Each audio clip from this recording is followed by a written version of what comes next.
I am in my mid 50s. And if you are anywhere around that age range with me, I bet you we're all thinking, gosh, wouldn't it be nice not to have to go to work every day? Maybe retirement could be fun. Or we're watching people who are a few years older than us retire and we're thinking, wait, they're traveling, they're living at this amazing place, they're doing whatever they want. It seems amazing. And yet, we need to do some planning to get there, and maybe we get a little stressed about the money involved. So let's talk about it. Welcome to Mind Your Midlife, your go-to resource for confidence and success, one thought at a time. Unlike most advice out there, we believe that simply telling you to believe in yourself or change your habits isn't enough to wake up excited about life or feel truly confident in your body. Each week, you'll gain actionable strategies and, oh my goodness, powerful insights to stop feeling stuck and start loving your midlife. This is the Mind Your Midlife podcast. Now, maybe what I just said is not at all how you're thinking. You're thinking, I cannot imagine retiring because I would be so bored. What would I do during the day? Fair. That's fair. And I think we all want to have more power over our day-to-day lives. We all, to a certain extent, varying extents, like the idea of being in charge of our own day. And that's certainly a piece of what retirement gives us. So, as we look forward, maybe as excited as me or maybe not, we have to take into account that if and when we retire, we need to be able to afford to eat and live and maybe travel. So there comes the money topic. And my guest today is going to talk with us about some very practical tips for how to plan for retirement with your money, different types of accounts that you need to be aware of. And also, we're going to talk about the mindset piece, because if we have kind of a weird relationship with money, or if this whole thing is just making us extremely stressed, we need to kind of work that out too before we're actually in this retirement time period. So Shari Rash from the podcast Everyone's Talking Money is joining me today. She helps women ditch guilt, own their financial power, and build real wealth without shame and without all the spreadsheets. That podcast I would strongly recommend. It is a New York Times named top 4 money podcast. So Everyone's Talking Money. Have a listen. She's also a mom of 4. And so she is living what we're talking about. Welcome, Shari. Thanks for having me. I'm excited for our conversation. I am excited for I am excited for our conversation as well. And if you're listening, I am also going to link to an episode in the show notes when many eons ago, Shari joined me on the OMG Teach Me podcast before the current version. So you can go have a listen to that as well. So I know that women having a positive relationship with money is a powerful topic for you. So tell us more about why that's important to you and how that came about. Yeah. One, I am a woman and I talk money every day since I, graduated college. I've been in finance my entire career, and it's what I talk about. So it obviously comes very natural to me. So I know no different of like not being comfortable with money and talking about money. So then as time would go by and I'd speak to other women and clients, and it not everyone feels the same way I do, which was interesting, or not everyone even has a desire to understand money. And I can't go changing anyone's mind. I'm only one person, but I can try my best. I think why women are intimidated is because they've been hearing a man's language, a man about it forever. And so by default, when you we speak English, you hear someone speak French, I have no idea what they're saying, and like I can't pay attention to it because I have no idea what they're saying. That's the same way with money. If you're hearing someone speak about money that just speaks a different language than you, and most men do, we're obviously going to be turned off and not interested or feel like this isn't for me or I'm never going to understand it. The problem is, though, we don't realize it's a different language. We just think it's a fault of ours. Ooh.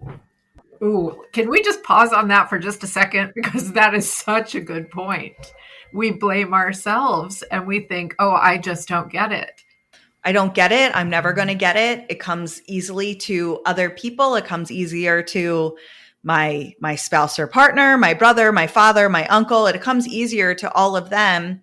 It doesn't come easy to me, so it's a me problem. And it's not. It's just no one has spoken to you about money in a way that connects with you. Not even in a way that you understand, because it's not an understanding issue. It's a connection issue. One of the things that I always think about also when talking about women and money is it's been in my lifetime since women could even have our own credit cards and our own bank accounts without a husband or father's name. And when I first learned that, I was shocked, but it was in the mid 1970s. Yep. And it's crazy to think about that. It is. It is. It is crazy. And it's like, well, no wonder why we feel behind or we feel all of these things. Because, yeah, I mean, it's only been 50 years. Like, that's not that long of a time that women have had the same rights as men when it comes to their money. So by default, of course, we feel like we're behind or we don't know as much because, like, we are in the sense of being able to do the same things.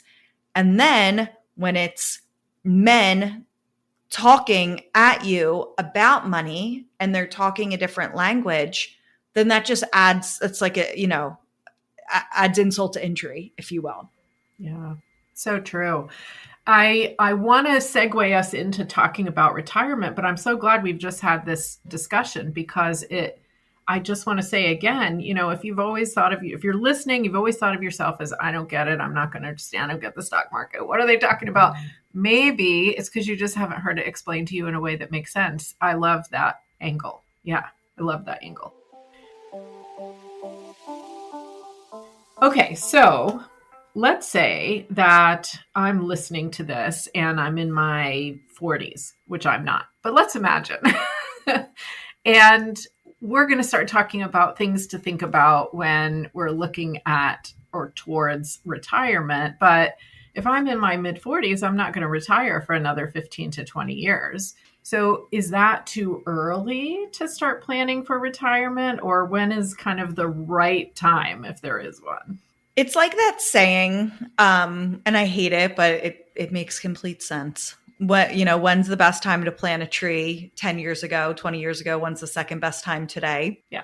That's money. That's money too. So I have clients that I get introduced to because I'm working with their aunt, for example. Well, you have to meet my niece. She's just graduating college. It's probably too early, but she's just graduating and I want someone to talk to her and like tell her all the things like I should have been told, right? And so I speak to these young adults and it's like, yeah, I know it sounds weird that you just went through these 4 years or however many years to get your degree to then get a job. But now, yeah, we are going to have to start thinking about retirement, which sounds crazy. Because if you want to make your future life as easy as possible, start doing something as early as possible. Even if that's today, right? Even if that's today, start doing something. Because the earlier you start investing, the less you in general have to invest. Yeah. Because someone that started saving the second they started working, 22 years old, started saving for retirement, even if it was like $25 a month, $50 a month, that money is doing nothing but growing for 40 years. And you think, well, it's only $25, it's only $50. Yeah, growth, 7% on average compounded growth for 40 years, that 25 bucks is going to become a substantial amount of money. Right. When you're closer to your destination, when you're closer to retirement, so if you're in your 40s listening to this and you're like, well, I haven't started yet, to get to that same dollar amount at your end point of retirement, 65 years old, 67, whatever we're going to call it, you need to save that much more because your money doesn't have as long to work for you. Right. So it's any amount. So don't even think like, well, it's such a little amount, it's not even going to make that big of a difference. It does. It does. So it's always the right time to start, if you're wondering. I like that. I like that. It's always the right time to start. And so when you say save, what are some ways that we can do that? Yeah. So there is a risk of saving, quote unquote, too much for retirement or in retirement accounts. I fell victim of this. So when I graduated college, I started contributing right away to my company's 401k. They were very generous with the match. I am very shiny object syndrome. So as soon as money hits my checking account, it is being spent. So I liked the idea of it being automated. And then I was getting a match. And then I liked seeing it grow. So I got excitement from that. I got like joy from that. So I started putting more and more and more money away in my retirement. Well, that's great. But one, now I really don't have to save any more for retirement because I did a good job in the beginning. That now I can just let my money grow. I'm 40. I can just let my money grow for 25 years and like I'll be in a good position. But conversely, why that's a risk is that when you put all of your money in a retirement account, which I'll talk about all the different retirement accounts, when you put your money in a retirement account, it's for retirement. You can't use it. You can't touch it. True. Right. So at 23 years old, when I had, this money in a retirement account, if I had an emergency, I didn't have enough cash saved, I was kind of out of luck because you can't pull that money out without paying a 10% penalty if you're younger than 59 and a half. Yeah. So 10%'s a big penalty. Yeah. It's a big penalty plus all the taxes you have to pay on it because it was pre-tax money. So as far as like, I want to start saving and where should I save? Okay. First and foremost, we want to have enough cash. We want to have enough in a bank account. That's an emergency fund, right? So we want to do that first. And if you say, well, I have debt, so should I pay off the debt first, then start saving in my emergency fund? No, I want you to do both. I want you to tag team it. Because if you focus all of your energy on the debt and then you have an emergency, you have to bring on more debt to handle the emergency. You don't have the cash. Kind of the theme is like the extremes. We don't want to go extreme in any one direction, right? We want to, stay down the middle. So we want to make sure you have enough cash saved in a bank account, emergency fund. Then if it's like, okay, well, Shari, I did that, like check that box. Awesome. Now, if we want to save for retirement, there's a couple of different ways to do it. If your employer offers an employer-sponsored plan, 401k, 403b, contribute to that up to the match. The match is free money. They're giving you money just for contributing. So we're doing that. Okay. Then there's also in the theme of retirement, there's also IRAs, individual retirement accounts. So these are accounts you open up on your own outside of your employer. You do it yourself. And you can do it at like a Fidelity and E-Trade, Schwab, companies like that. You can open up these accounts for yourself. And the IRA is pre-tax, meaning you get a tax deduction for contributing to it and it grows without paying taxes. And then when you make the withdrawal, you pay taxes. Right. So you pay taxes when you withdraw in retirement. The Roth is what my favorite thing is, the Roth IRA. If your employer offers a Roth 401k, that's awesome. That's great. I feel like everyone's heard this term Roth and no one knows what it is. So I'm glad we're talking about it. Yeah. So a Roth is it's a retirement account. You contribute to the Roth with after-tax dollars. So money that hits your checking account, you've already paid taxes on it. You contribute to the Roth, and the Roth then grows tax deferred, meaning you're not paying taxes on any of the earnings. But here's the best part. You make the withdrawals in retirement and you don't pay taxes on them. Wow. So you essentially pay taxes once and never pay taxes again on this money. Assuming you follow the rules of it, but say we wait till retirement, you're never paying the taxes again. Wow. That's very powerful. So 23-year-old Shari that was setting aside money in her Roth 401k, future Shari is going to be very happy with her because then I'm going to have a nice pile of Roth money that I'm not going to have to pay taxes on. Right. So we want to do things that like our future selves are going to be happy with us for, right? How much are we going to appreciate that?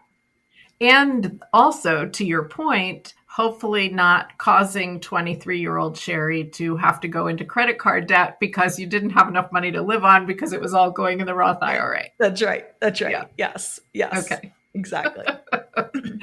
Okay. Exactly. But yes, I get certainly the concept that if we're taking the money after tax now, so we've paid taxes on this part of our income, and then we're never paying taxes on it again. So we're earning money and we're not paying taxes on the money we earn. That's amazing. Yeah, it's great. It's fantastic. So there's really no catch. Like you just have to follow the rules of the Roth. So once you put it away, you just have to think to yourself, I'm not using this until I retire. You can withdraw your contributions tax-free. So you can do that. But even still, let's just forget about it. We're going to have enough money saved in the emergency fund and all of that stuff that we're not even going to need to access it. Right. There are some income limitations to the Roth. If you make too much money, you can't contribute directly to the Roth. There are ways around it. I don't want to get too deep in the weeds. No, that's okay. Good to know, though. But even if you say, well, I read if I make too much money, I can't do it. You can. It's just a backdoor Roth is what it's called. It's easy to do. It sounds more complicated than what it is, but that would be the best way if to start, in my opinion, to start saving for retirement is one. If you have an employer sponsor plan, contribute up to the match. Get all that free money you can. Don't feel the need to go over and above that match amount. Then let's look at the Roth. Okay. Then that would be the next step. Okay. If you then are like, all right, I'm going up to the match, as far as order of operations go, we're making sure we have enough cash in the bank. We're then contributing to our match. We're then doing the Roth and contributing there and maxing that out, which based on your age, you could do $7,000 or $8,000 a year. Then if you're like, well, if I still have money, I still want to do more. I can do more. I'm ready. I'm saving. I'm ready to, be nice to my future self. Then you could look at, then going back to your 401k and increasing your contribution there, or saving in what's called an after-tax account. And this is money for future you, but not retirement future you. This is, I want to go on a really awesome vacation in 3 years you. I want to do a home renovation. That's the next type of account you could save for, which is called, you see a couple different names: brokerage account, individual account, after-tax account. There's different names, but they all mean the same thing. Yeah, very good point, because we know we need money for retirement. We're probably working with our aging parents now and hoping they have enough money and all of that stuff. So we know we need that, but we also might need money in our 50s or whatever, or not even need. Yeah, good point. I like that you've said a couple times that we need to make sure we have money on hand, because when we get to talking about this retirement topic, I think it sort of feels like, no, don't spend anything now. Put it all away for later. But that's not realistic.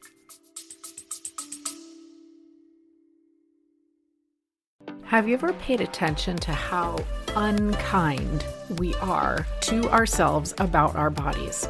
truly cruel and unkind. He would never speak to someone else this way. So we need to talk about this, because once we recognize that, there are ways to change it. You can appreciate your body in midlife. And that is what our latest mini-series is all about in the Mindset Deep Dive.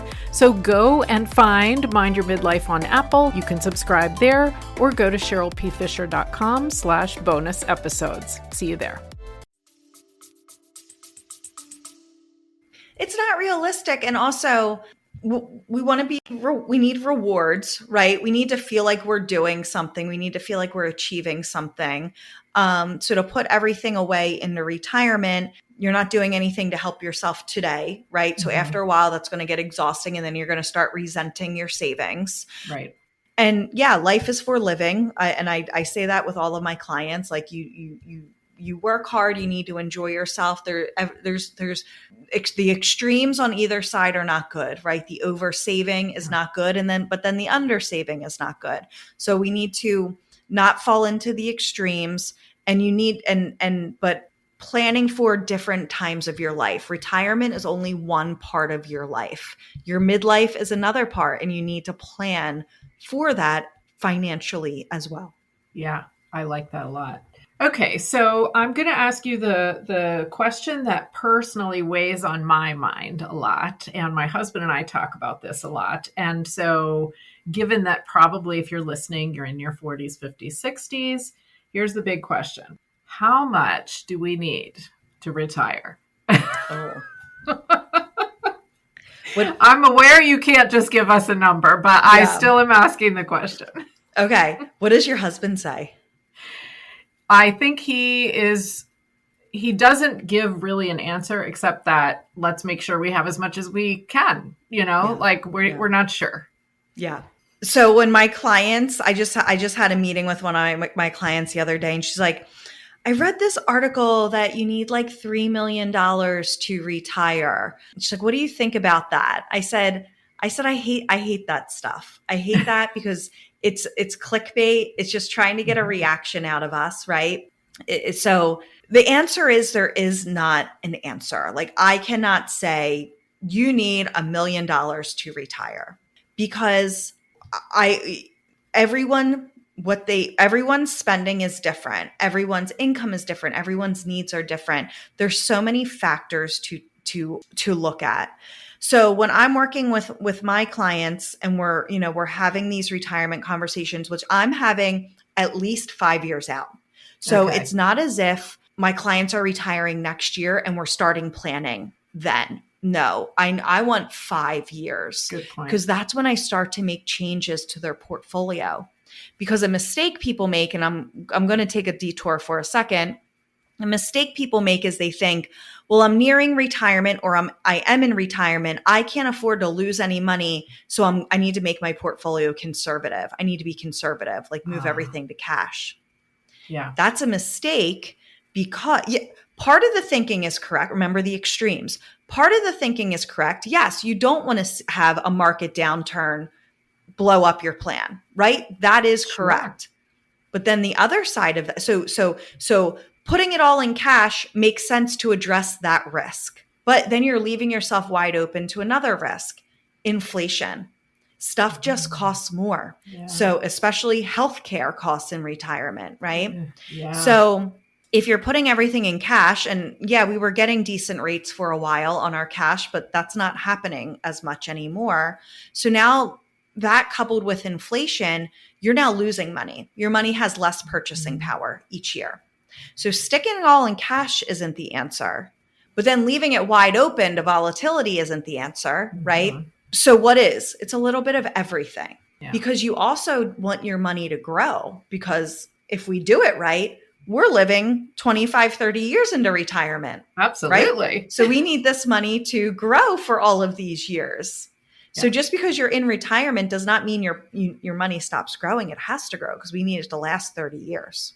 So that's just like a quick aside on like some of the investing mistakes people make. So the answer is a little bit of everything. You still need a portion of your portfolio to be aggressive, because it has a 30-year time horizon.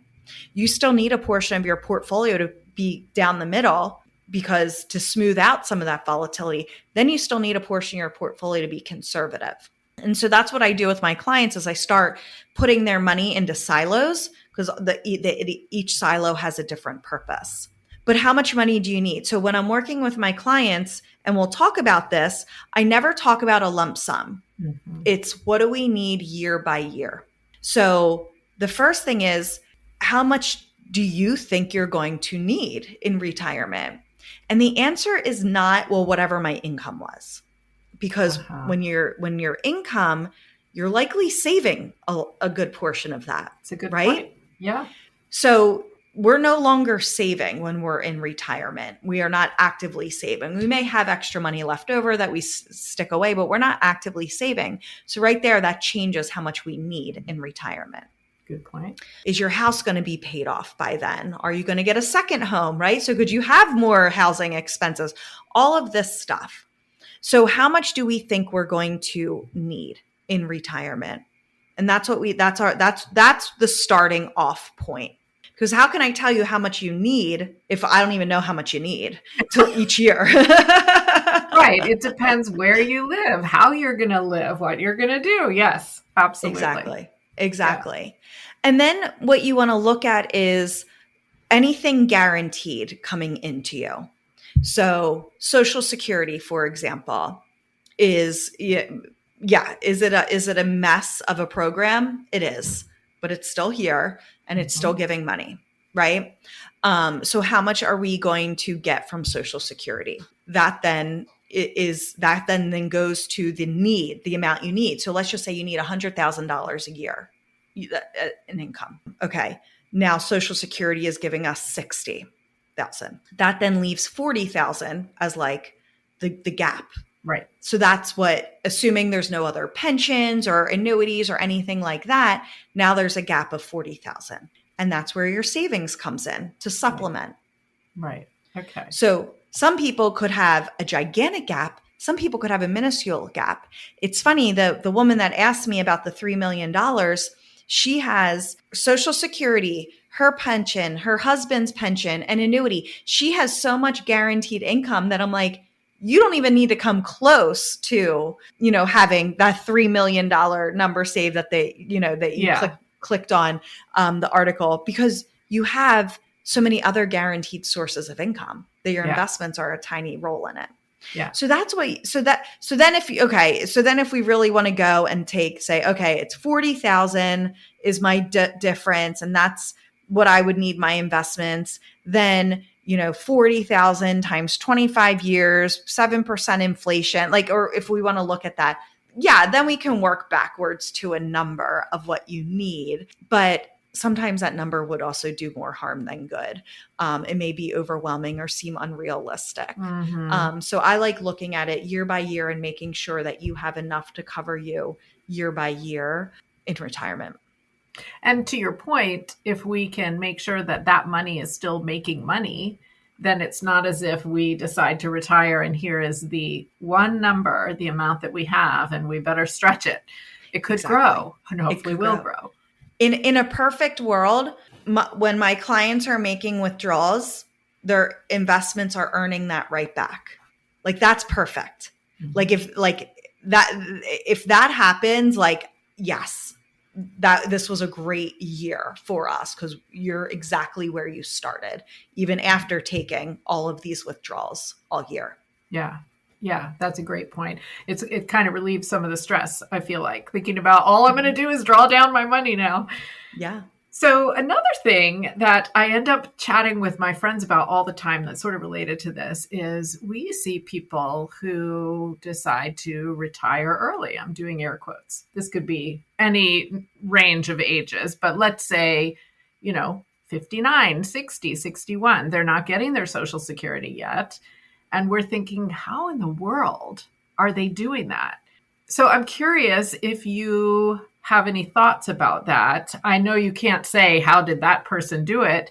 But these are not people, I don't think, who are, million and billionaires. I don't know. It's interesting, though. That is interesting. I mean, retirement is very different today than what it was even 10 years ago. COVID has changed a lot of that, has changed that for us because now working virtually and all of that. So retirement, I have clients that are retiring early, but they're doing something else. Mm-hmm. They're, starting to work for themselves, or even they're still working for the same employer, but part-time to Mm. hold on to benefits or something like that. So I am seeing a lot of working still in retirement. It's more just like a life change than retiring, but we don't have any other good words for it. So we just call it retiring. But how could someone how could someone retire at, in their late 50s, early 60s, not be on Social Security and it's still like work for them? So, it could be that that they do have some guaranteed sources of income coming into them. They do have a pension. Pension. That would be a big one. If they're younger than 59 and a half, they cannot access their retirement accounts, At all, their without a penalty. IRAs, without the penalty, right? So that would lead me to believe that they're not using that money. I would hope they're not using that money. So that means that then they have a lot of that after-tax money saved to bridge that gap. Okay. They could have their house paid off. Like that could have been their focus of we're just getting rid of the house payment. That's going to be our focus. And so then we can live more leaner and not have the mortgage come retirement. Right. No debt on the car, no car payments, no debt. When you don't have those big bills, you don't need as much money. Good point. So that, just that, those are kind of my initial thoughts when I hear scenarios like that. They could have, received an inheritance. Their parents could have passed away, left them a little bit of money.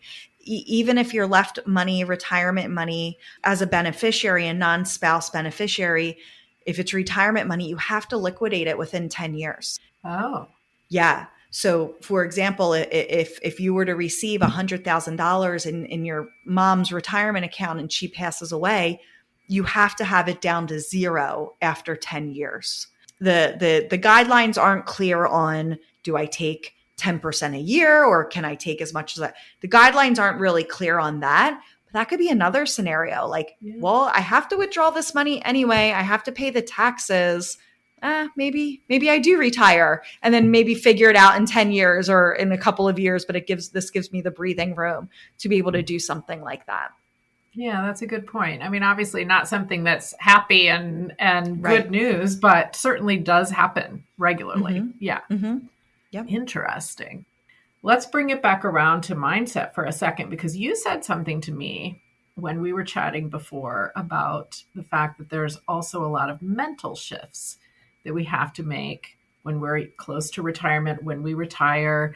And so I want to talk a little bit about that, because right now at my age, I'm kind of like, wow, that would be amazing. But it's years ahead, right? So I don't really have to think about it. But what are some of those mental shifts that will come about or that we need to maybe handle properly? Yeah. What I have come up with my clients when they retire or they're thinking about retiring is, oh, this sounds good. I want to do it.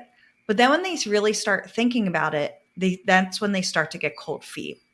And it's not necessarily that they don't want to, they really want to, but they realize like, this has been who I am for so many years. This is my identity. Maybe the kids are in college now or they're adults and they're doing their own thing. So it's like, okay, I don't have that anymore. I have my job. Or like, you don't have kids. So my job was my main focus. That was my identity. I haven't had that shift. So now I'm losing a big part of it. Some people are concerned about the routine or lack thereof a routine of what am I going to do every day? A lot of people are scared about just switching from someone paying you, especially if you were never really active in your finances. You never had to think about your paycheck. You just had to work to earn it. That's all the thinking you did. And then it appeared and that was great. And then you have to switch from, wait, I now have to pay me versus someone else paying me. And that's really scary for a lot of women because we weren't that active in our finances to begin with. And now not only do I have to participate more in it, but now I'm responsible for it lasting for the rest of my life. And that's really scary. Oh, it's just easier if I work. I'll just keep on working and put that off. Yeah. So I see that happen on some concerns. So there is a huge mindset shift. And just like it takes me 5 years, like I want my client to give me a 5 year heads up when they're preparing for retirement, you need to do the mental work as well. We're only going to enjoy it's sleeping until 11 o'clock is nice, but not every day, right? Right. For the rest of our lives. So we're going to enjoy it for a little bit, but then that's it. So what can you do to make it easier for you? Finding out how are you going to fill your days. Right. So what are the causes you like? What clubs are you going to join? I have a girlfriend and we're like, we're going to kill it in retirement because we're already doing the book clubs, the mahjong, like we Yep. volunteer we're on the PTA. So we're going to have to find a new PTA, or maybe we'll be like the grandmas on the PTA. I'm like, but we are going to kill it. Like we know what we are going to do in Yep. retirement. I do the mahjong as well. I knit. I'm like, I got all the stuff. Yes, yes. But you have to find things you're passionate about and things that you're going to fill up your days with, and gives you a purpose, though, too. Yeah. Gives you a purpose, and starting to get involved in that now instead of Yes. waiting until you're in retirement. Because then it's like the first day of school, like all over again when you're in retirement. All right, I'm retired. Now I need to go make friends on top of it and do all of these things. So make the friends now. Start doing that stuff now. Yeah.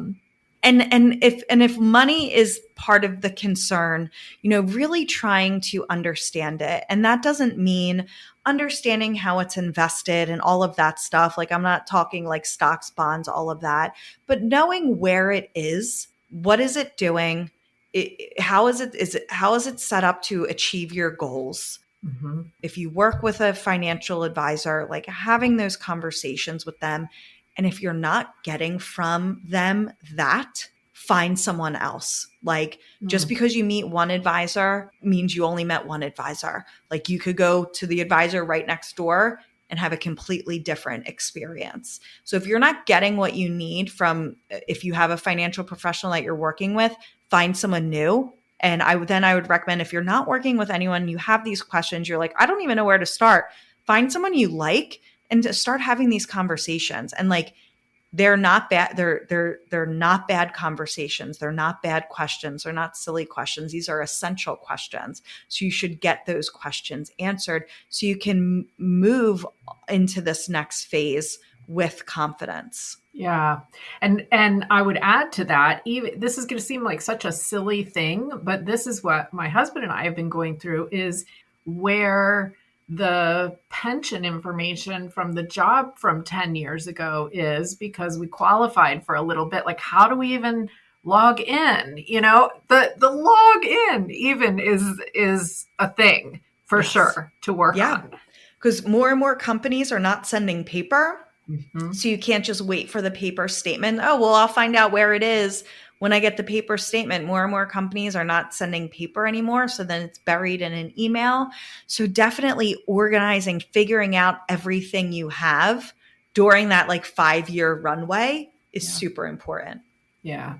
And maybe that gives us, from the mindset perspective, maybe it gives us a little bit of peace knowing that, okay, like I have this account and I have that account, and then there'll be Social Security, and okay, like let me take a breath and not panic. Hopefully that's the case anyway. Yeah. Yeah. Yeah. And, unless for some, you can't really it can get messed up, but you can't really mess it up that bad. Like say you retire and you're like, oh, I'm concerned about the money, or there's an issue. Like there are ways to make money, right? And then it's just a lifestyle change. You're now working part-time, you're doing something part-time. Like unless you're physically unable to work, like you can always go back to work and feel a little bit more confident, or maybe take a little bit of pressure off of your investments to fill in that gap. So nothing is really ever permanent when it comes to money. We can always fix it, make changes. It's not set in stone. Great point. I always joke that someday I'm going to work at the bookstore that's near my house, because I just think it would be awesome to work at a bookstore. So, yeah, you can do whatever you decide to do. Absolutely. I like that. that's maybe a good place to start to wrap up what we've been talking about. This has been so useful for me, so I know it will be for everybody listening. If they are wanting to find out more about what you do, tell us where we can find you, connect with you, tell us again about your podcast and all of that. Yep. So my financial planning firm is called GWA Wealth. So you can go to gwawealth.com to learn about how I work with my clients and my contact info and all of that good stuff there. My podcast is called Everyone's Talking Money, TALKIN. And there I put out 2 episodes a week. Some are solo, some are interview episodes where we just try to get around the gunk of our money, the gunk and the junk. We're clearing it away because we need to have a healthy relationship with money in order to really feel confident. And it's so important for women to feel good about it. There was a survey that went out that there's a 94% chance that a woman is going to be the sole financial decision maker in her lifetime. Whether it Wow. comes from never getting married, widowhood. So there's a very good chance it is all going to be on you one day. So when that moment comes, it's so much better to be somewhat prepared and have some knowledge versus going through the emotional turbulence of a life transition, a death of a spouse or partner, then having it all on you. So have some awareness now. And again, we're not trying to, you don't need to watch CNBC and see what the futures are doing. I never want that for anyone because that's just way too boring. But knowing a little bit about what's going on is super important. So Everyone's Talking Money is my podcast, and I have consistent new episodes there. And, circling back to what we were talking about at the beginning, I love that you are a woman and there is a woman's voice that we can listen to about money. That's excellent. Thank you. Okay, so my last question for you is, let's say somebody's walking the dog, washing the dishes, doing the laundry while they're listening to this, and they can't remember everything. What is the one thing that you really want somebody listening to take away from this? To understand how you feel about money. So if I were to say to you, when I say the word money, what comes to mind? And if it's like stress, gross, yuck, I don't like it, that just helps you to see where you're starting from. You're not wrong. It's your feeling, but that just shows us where you are. So wherever you are, meet yourself there. Don't beat yourself up over anything. And then just take that and just be open, more open. I love that. It's so important. And there's often so much hidden stuff back in there that we are associating with money that it's nice if we can kind of clear out that rubbish. Yeah, agreed. Well, Shari, thank you so much for joining me. This has been a great conversation. Thank you. Thanks for having me. I wish I could claim that I told Shari ahead of time, make sure that your one important thing has to do with mindset. But no, listener, I did not plant that in the audience. She said that because it's important. Your relationship with money, your mental and emotional relationship with money is powerful. So if she said that and you got like a cringe, as she pointed out, that doesn't make you a bad person. It doesn't mean anything judgy about you. It just means that that's your starting point. And maybe we can dive into where can we go from there to create a better association with money. And I will link a podcast episode about that in the show notes so that you can start there. There is also a book by Jen Sincero called You Are a Badass with Money that I would highly recommend. Lots of places that we can go to start changing that. And coaching is another thing. Go to CherylPFisher.com/coaching, set up a call with me. We can talk about whether coaching would be helpful for you in that situation. Now, wherever you are listening to this episode, if you would tap the 5 stars for a rating, that would be amazing. It tells the podcast apps to share Mind Your Midlife with more people. And if you are listening on Apple, right there where you tap the 5 stars, you can also give a review. And believe it or not, you writing a sentence or two about what you think about this podcast is even more powerful in helping other people find Mind Your Midlife. Thank you so much for doing that. And keep remembering, midlife is your time to take just a little bit better care of yourself on the outside and the inside. Just a little bit more care makes a huge difference.